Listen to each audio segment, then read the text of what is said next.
ಪಿತನ ಸುತನ ಮತ್ತು ಪವಿತ್ರಾತ್ಮರ ನಾಮದಲ್ಲಿ ಆಮೆನ್. ಪುನರುತ್ಥಾನರಾದರೇಸು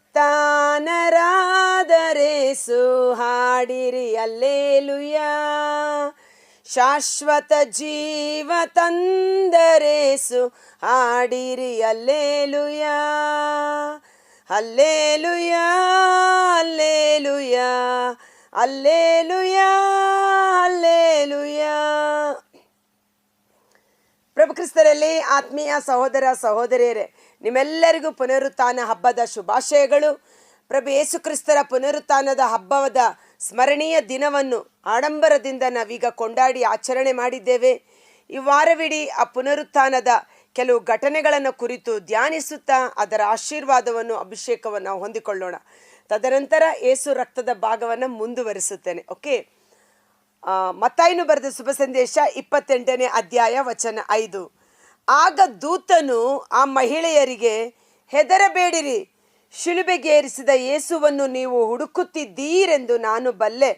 ಅವರು ಇಲ್ಲಿಲ್ಲ, ಅವರೇ ಹೇಳಿದಂತೆ. ಇದು ಬಹಳ ಮುಖ್ಯ. ಸೊನ್ನಪಡಿ ಉಯಿರ್ತೇಳಂದಾರ್ ಅಂದರೆ ಅವರೇ ಹೇಳಿದಂತೆ ಪುನರುತ್ಥಾನ ಹೊಂದಿದ್ದಾರೆ. ಅವರೇ ಹೇಳಿದಂತೆ ಪುನರುತ್ಥಾನ ಹೊಂದಿದ್ದಾರೆ. ಆಮೇನ್ ಎಂದು ಟೈಪ್ ಮಾಡೋಣ. ಪ್ರಭು ಯೇಸು ಏನನ್ನು ನುಡಿದರೋ ಅದರಂತೆ ಮಾಡಿ ತೋರಿಸಿದರು. ಪ್ರಭು ಯೇಸುವಿನ ಕುರಿತು ಬರೆಯಲ್ಪಟ್ಟ ಎಲ್ಲ ಪ್ರವಾದನೆಗಳು ನೆರವೇರಿದವು. ಇದು ಬಹಳ ಮುಖ್ಯ. ಯೇಸು ಕ್ರಿಸ್ತರ ಕುರಿತು ಬರೆಯಲ್ಪಟ್ಟಿದ್ದ ಎಲ್ಲ ಪ್ರವಾದನೆಗಳು ಹಳೆಯ ಒಡಂಬಡಿಕೆಯಲ್ಲಿ ಮೊದಲುಗೊಂಡು ಹೊಸ ಒಡಂಬಡಿಕೆಯವರೆಗೂ ಎಲ್ಲ ಪ್ರವಾದನೆಗಳನ್ನು ಪ್ರಭು ಯೇಸು ಪರಿಪೂರ್ಣವಾಗಿ ನೆರವೇರಿಸಿದ್ದಾರೆ. ಅವರೇ ಹೇಳಿದಂತೆ ಅಂದರೆ ಅವರೇ ಹೇಳಿದಂತೆ ಪುನರುತ್ಥಾನ ಹೊಂದಿದ್ದಾರೆ. ಓಕೆ, ಬನ್ನಿ ಅವರನ್ನಿಟ್ಟಿದ್ದ ಸ್ಥಳವನ್ನು ನೋಡಿ ಈಗ ಬೇಗನೆ ಹೋಗಿ ಅವರ ಶಿಷ್ಯರಿಗೆ ಸತ್ತಿದ್ದವರು ಪುನರುತ್ಥಾನ ಹೊಂದಿದ್ದಾರೆ ಎಂದು ಹೇಳಿ.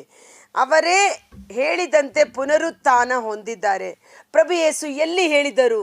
ಸುಮಾರು ಕಡೆ ಶಿಷ್ಯರಿಗೆ ಹೇಳಿದರು, ನರಪುತ್ರನು ಕಠಿಣ ಯಾತನೆಯನ್ನು ಅನುಭವಿಸಿ ಮರಣವನ್ನು ಹೊಂದಬೇಕು, ತದನಂತರ 3ನೇ ದಿನ ಪುನರುತ್ಥಾನ ಹೊಂದುತ್ತಾರೆ ಎಂಬುದಾಗಿ. ಆದರೆ ಒಂದು ಕಡೆ ನಾವು ವಿಶೇಷವಾದ ವಾಕ್ಯವನ್ನು ನೋಡುತ್ತೇವೆ.